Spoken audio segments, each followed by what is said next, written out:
This is my old friend and coworker Bobby. Bobby races hand-built lawnmowers that go over 70 miles an hour, which evidently wasn't crazy enough because one day he decided to build a machine that would break the world speed record for a lawnmower.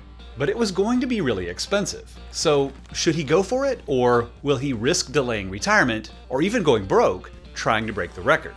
I'll get back to that in a minute. My clients have all sorts of hobbies, and it's part of my job to help them balance what they love to do with saving for an enjoyable retirement. But sometimes, the right call doesn't always look good on paper. A perfect example of this is my friend James. Years ago, James comes to me to discuss retiring. He's a very successful lawyer, but he's over the high-stress work and long hours. I'm a little surprised because James is still relatively young. This would certainly be what you would consider an early retirement. But I knew he'd done well, so I asked him what he's going to do with all that free time. James looks me dead in the eyes and says, "I want to be a chicken farmer."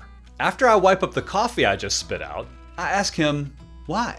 James tells me that he grew up on a farm, so he knows exactly what it takes and how hard it is. He explains how the work ethic that he learned while farming as a kid was perfect to get him through law school and grow his practice. And after all those years practicing law, he wanted to do something that was more tangible. Now, I'm not concerned about his grit or tenacity, but chicken farms are expensive. To make this thing profitable and generate an income, James needs to buy enough land, all the equipment, the supplies, and then of course, a flock of chickens. James and I go over his finances, and he could retire and live a comfortable lifestyle with what he saved. But he doesn't have enough to retire and start chicken farming. If James wants to be a chicken farmer, he'll need to dip into his retirement savings. And this chicken farm can't just be a hobby. It'll eventually need to become a profitable business. James either needs to play it safe or bet the farm. Now, most of you probably expect that as a financial planner,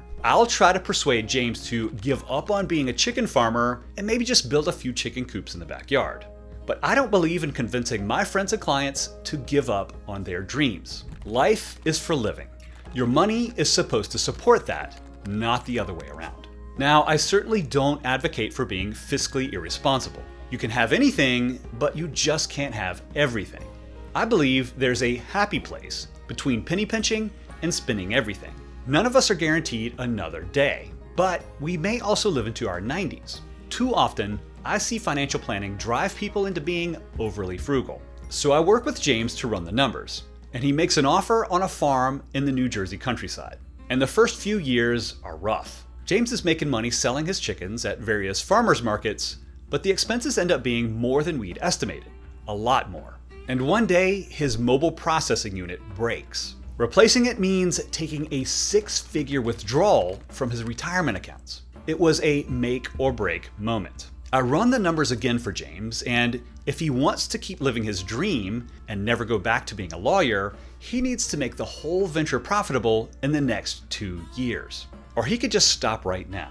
But James says he never wants to go sit behind a desk in a suit and tie and wonder, what if? So James makes the withdrawal and purchases a new mobile processing unit. And guess what happens next? The phone rings. James just so happened to be building a reputation in the community. A community that happened to be the childhood home of a certain celebrity chef. And this celebrity chef had gotten word about how delicious James's cage-free organic chickens really were.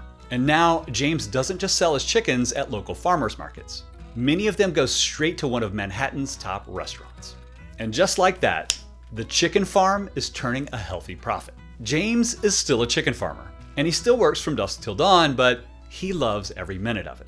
And what about Bobby? Bobby built that lawnmower, took it to the Bonneville Salt Flats, and broke the lawnmower land speed record, reaching 96.529 miles per hour. And the best part was that Bobby was disappointed. He said, "I was really hoping to reach 100 miles an hour." It's important to take risks in life, even ones that may seem crazy.